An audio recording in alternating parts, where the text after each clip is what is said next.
నెల్లూరు జిల్లా కోవూరు నియోజకవర్గంలోని బుచ్చి సర్కిల్లో అసాంఘిక కార్యకలాపాలకు పాల్పడితే కఠిన చర్యలు తీసుకుంటామని సీఐ శ్రీనివాసరావు హెచ్చరించారు.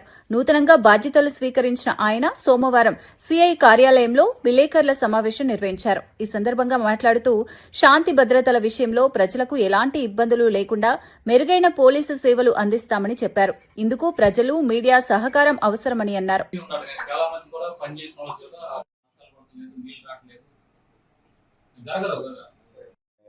కేకులు కట్ చేయడము, ఈ టపాసులు పెంచడం, అర్ధరాత్రి కానీ అపరాత్రి కానీ ఇట్లా చేయడం అది ఆనవాయి కోసం వాటిపైన ఎటువంటి చర్యలు తీసుకుంటాం. ఎట్లాగా అది మంచి పద్ధతి కాదండి. ఎవరైనా బర్త్డే విషయం జరిగినప్పుడు తల్లిదండ్రుల సమక్షంలో ఇంట్లో జాగ్రత్తగా చేసుకోవాలి. అది కాకుండా యువత పెడదాపడి సోషల్ మీడియా వల్ల మనం ఆల్రెడీ చూస్తున్నాము. అటువంటి జరగకుండా చర్యలు తీసుకుంటాము. ఇప్పుడు మీ ద్వారా కూడా అందరికి తెలియజేసే యువతకి ఎవరైనా కూడా ఇటువంటి బర్త్డే పార్టీస్ కానీ ఏమైనా జరగవచ్చు. జరిగినప్పుడు మీరు మీ యొక్క సొంత ప్రదేశాల్లో ఇంట్లోనే జరిపించుకోవాలి. కానీ ఏదైనా రోడ్ల మీద వచ్చేసి నైట్ 1 గంట టైంలో టపాసులు తెచ్చేస్తామంటే వాళ్ళ మీద చట్ట ప్రకారం అయితే కఠినంగా చర్యలు తీసుకుంటాం. అదేవిధంగా తల్లిదండ్రులు కూడా తెలియజేస్తున్నాను. మీ యొక్క పిల్లలు ఎవరికైనా చిన్న పిల్లలకి ఇంట్లో చేస్తారు, ఎక్కువ వయసు వచ్చినటువంటి కాలేజ్ స్టూడెంట్స్ ఈ విధంగా రోడ్డు మీద చేయడం తప్పు. కాబట్టి వారు బర్త్డే ఇష్యూస్ ఉన్నప్పుడు మళ్ళీ మేము పోలీస్ స్టేషన్ తీసుకొచ్చి వాళ్ళ పోలీస్ స్టేషన్ లో కూర్చోబెట్టి ఆ బర్త్డే యొక్క ఆనందాన్ని లేకుండా వాళ్ళు తీసుకుంటారు. కాబట్టి తల్లిదండ్రులు కూడా ఈ విషయాన్ని మీ బిడ్డలకు చెప్పాలి.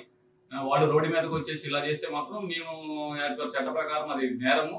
ఎందుకంటే అర్ధరాత్రులు వచ్చేసి డిస్ట్రిబ్యూట్ చేయకూడదు. అది చేస్తే మళ్ళీ మేము వాళ్ళు బర్త్డే ఇష్యూస్ లో బర్త్డే సందర్భంలో ఉన్నప్పుడు పోలీస్ స్టేషన్ కూర్చొని భావ్యం కాదు. కాబట్టి తల్లిదండ్రులు ఈ విషయాన్ని గమనించి మీ యొక్క బిడ్డలకి ఆ విషయాన్ని తెలియచేయాలి.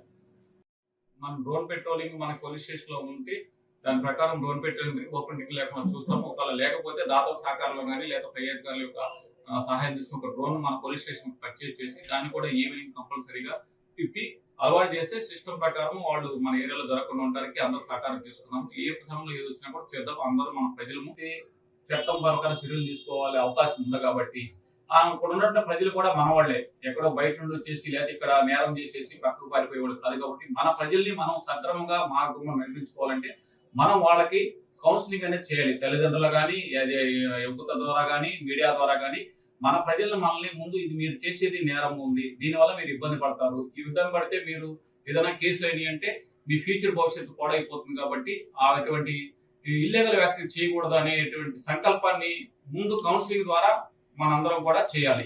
దానికి సహకారం ఇవ్వాలి. దాంట్లో పేద, బెడ్డి, గుడ్డి లేకపోతే ధనిక అనేది ఆలోచన అయితే లేదు. ఎవరు కూడా తప్పు పని చేసేవాడిని ఉపేక్షించరు. ఓకేనా? ఈ గమ్మన బీగా మన తప్పులు జరిగినప్పుడు మనం ఆ తప్పులు రెక్టిఫై చేసుకోవాలి. మనం వెళ్ళే మార్గం మంచిది కాదు. ఆ మార్గాన్ని సరైన మార్గం మనం వెళ్తానికి మనందరూ సహకరించాలి. కానీ దాన్ని మళ్ళా మనం ఏదో పెద్ద ఒక్కసారి అతన్ని దౌర్జన్యం చేయడం కానీ లేదా అతన్ని కించపరచడం చేయడం వల్ల వాళ్ళు మానసికంగా కొన్ని ఇబ్బంది పడే అవకాశం. కాబట్టి ఏది మంచి ఏది చెడు అనేటువంటి విషయాన్ని మనందరం ఈ మండలంలో ఉన్నటువంటి ప్రజలందరూ కూడా యూనిటీగా వాళ్ళకి తెలియజేసి చేద్దాం.